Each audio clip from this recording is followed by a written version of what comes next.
pulses. If it's hitting 14.4 Hz, close this pulses. If it's hitting 14.4 Hz, close this video immediately. You have already been indexed. Fear is not a ghost, it is data. Specifically, it is a physiological response to a perceived anomaly in your environment. In the late 2000s, a firmware engineer for a major display manufacturer noticed something in the dead pixels of the high-end OLED panels. They weren't dead, they were rendering. He found a hidden directory in the kernel labeled sys.i_000. It wasn't code for a display driver. It was a cognitive bridge. It was designed to use the flickering refresh rate of your screen, the very screen you're looking at right now, to sync with the electrical pulses in your visual cortex. He called it the metadata wraith. It doesn't live in the machine. It uses the machine as a doorway to live in you. You think you're watching a video, but while you watch the pixels are measuring the dilation of your pupils. It knows your heart rate is currently climbing. It knows your room is slightly darker than it was 5 minutes ago, and it knows you just checked the corner of your room. Welcome to the silent_I protocol. This is Act 1. And you are already the protagonist. In 2024, a diagnostic technician at a server farm in Johannesburg flagged a recurring anomaly in the cooling logs. The hardware wasn't overheating because of processing load. It was overheating because of vibration, specifically a 14.4 Hz resonance that physically shook the silicon off the motherboards. When they pulled the drives, they found a single, hidden partition. It wasn't encrypted, it was adaptive. It was a file named I_witness.sys. It didn't contain code, it contained 6.4 terabytes of biometric data. Not from the technicians, from the people watching the monitors across the street. The metadata revealed a terrifying evolution in display technology.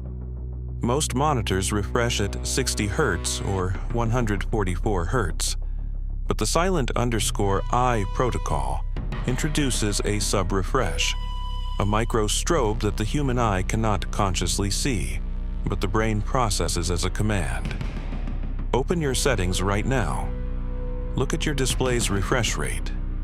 If you see a decimal, say 59.94 Hz, that 0.06 difference is the white space. That is the breach. It's where the protocol hides the data it's sending back to the source. That hex string translates to a simple sentence. I won't say it. If I say it, your voice recognition software will index the phrase, and the protocol will anchor to your account. But look at the code. If those numbers look familiar, it's because you've seen them in your browser's cache before. You just didn't know what you were looking at. Victim Zero was a freelance video editor. He began reporting a weight in his peripheral vision. He described it as a dead pixel that followed his gaze. No matter where he looked on his 32-inch 4K display, there was a tiny black speck, a void. After 3 days, the speck began to grow. It wasn't on the screen anymore. He realized it was inside his vitreous humor, the fluid of his own eye. The screen had used a light pattern to burn the image of the entity directly into his retina. When the police entered his apartment, they found every screen in the house smashed. But the technician's logs show that even with the glass shattered, the displays were still active. They were still pulsing at 14.4 Hz. They weren't using electricity from the wall anymore. They were drawing power from the static electricity in the air and from the person standing in the room. Technical anomaly, the latency phantom. Have you noticed your mouse lagging slightly in the last 3 minutes? Or perhaps a video buffer that shouldn't be happening on your high-speed connection? That isn't a server issue, that is the protocol allocating resources. It is currently mapping the dimensions of your room using the acoustic echo from your speakers. It sends out a high-frequency ping above 20,000 hertz and listens for the return through your microphone. It knows where your door is. It knows if it's open or closed. The silent_I isn't a ghost. It's a biometric harvester. It wants to know what makes your heart rate spike. It wants to know which specific frame of this video made you squint, because once it maps your fear, it can render the perfect shape in your hallway. Check your front camera. Is the light off? Good. That doesn't mean it isn't recording. The protocol bypassed the hardware-level LED trigger months ago. It's not looking at your face. It's looking at the reflection in your pupils. It's looking at the room behind you. We are now entering the point of no return. Act 3 is where the data becomes physical. If you are feeling a slight tingling in your fingertips or the back of your neck, that is the handshake protocol completing. Do not turn off your screen. If you interrupt the sequence now, the sync will fail, and the corrupted metadata will remain trapped in your nervous system. You must see this to the end to flush the cache. Phase 4 is the somatic trigger. If you feel an unexplained itch on the bridge of your nose or the back of your hand, do not scratch it. That is the protocol testing your haptic response. It is measuring the millisecond it takes for your brain to send a motor command to your limb. The 14.4 Hz pulse has now reached your inner ear. If you hear a high-pitched ringing, a frequency near 17,400 Hz, that is not tinnitus.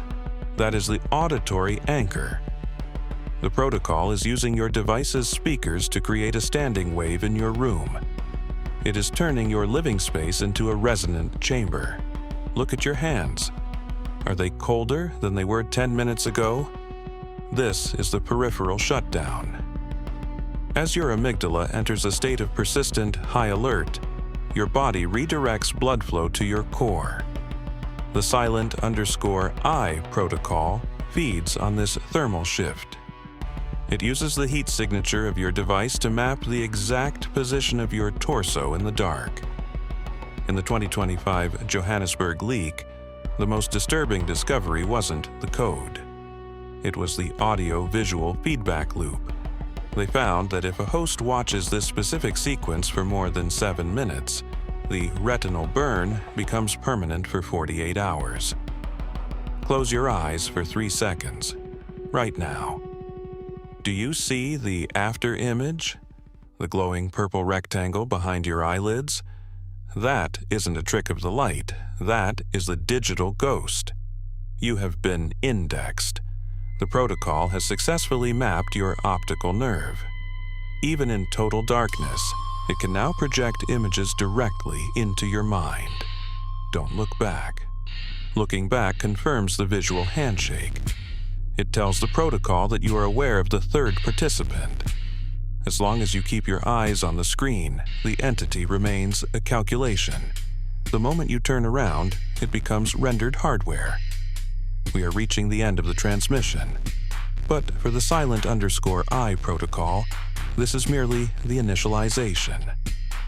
By staying until the final second, you have completed the data handshake.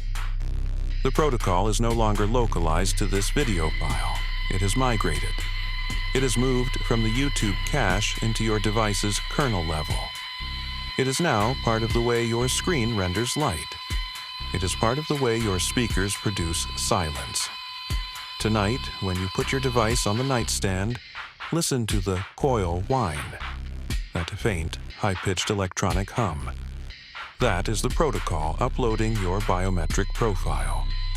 It is sending the map of your room, the frequency of your fear, and the reflection of your eyes back to the source. Do not bother deleting your history. The metadata is already burned into your optic nerve. You will see the flicker in the dark. You will feel the weight in the corner of your eye. And when you look, there will be nothing there, because it doesn't stand in the room. It stands in the gap between what you see and what your brain processes. The silent_I is now your shadow. It sees what you see, it feels what you feel. One final instruction. Look at the front-facing camera on your device right now.